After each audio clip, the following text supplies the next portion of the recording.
the dry fruits and nuts, then mix them together. I used dry cherries, dry plums, figs, walnuts and almonds. You can use another combination of what you have at home or prefer. We have the dry ingredients that we prepared in advance, and now we add a little bit to the fruits and nuts to cover them with a thin layer.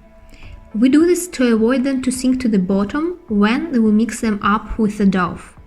Beat together soft butter, honey and sugar. We here need really warm butter to create a right emulsion when we add eggs in the next step.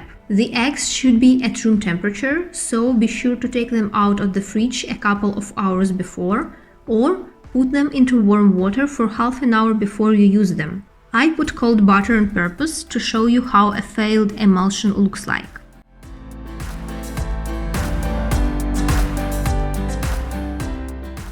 Once the butter, honey and sugar are blended, we add the warm eggs and continue mixing. An emulsion is an even, smooth and silky texture that happens when we add an emulsifying agent to fat. Yolks are the natural emulsifying agent that helps to unite fats and liquids.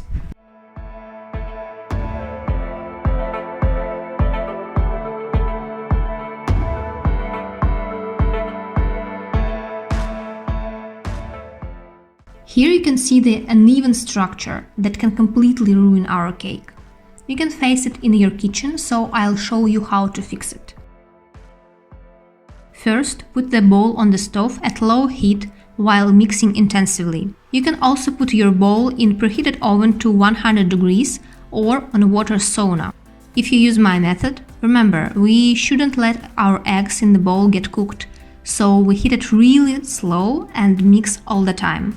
Now you can see the right emulsion. It's smooth and silky. Add dry ingredients to our emulsion and mix at a low speed for 1 to 2 minutes.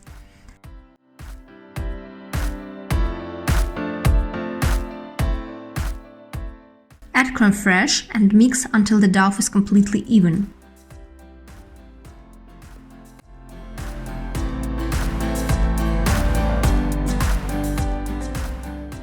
Add the fruits and nuts to the dough and mix them up gently with a silicone spatula.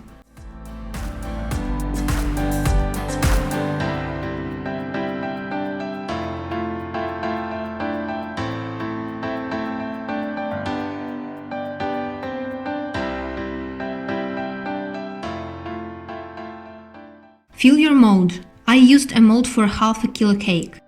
My mold is coated with Teflon, so I don't need to use baking paper or flour. If you think the cake could stick to your mold, you can cover it with a thin layer of butter inside and pour a little bit of flour or put baking paper.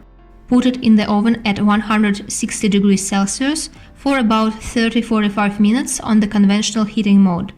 You can start checking your cake after 30 minutes. To check if it's ready, insert a toothpick. It's ready, then the toothpick goes out with a couple crumbles on it. While the cake is warm, you can soak it with 20 grams of liquor. I used Bailey's. Let the cake cool down before taking it out the mold.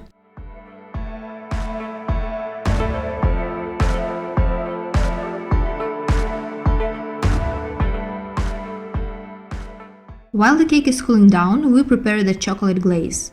Melt together butter and milk chocolate in a saucepan.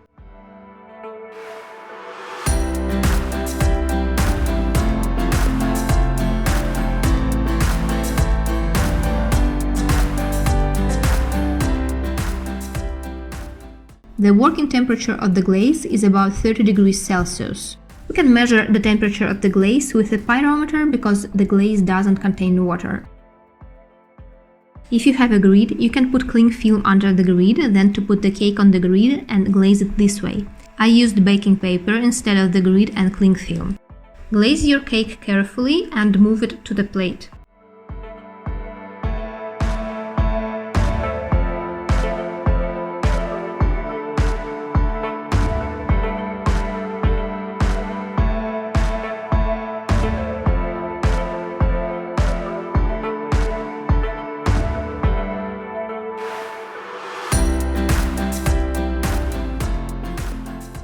You can decorate it with nuts. Almonds are a good choice because we have them on the inside too. Enjoy!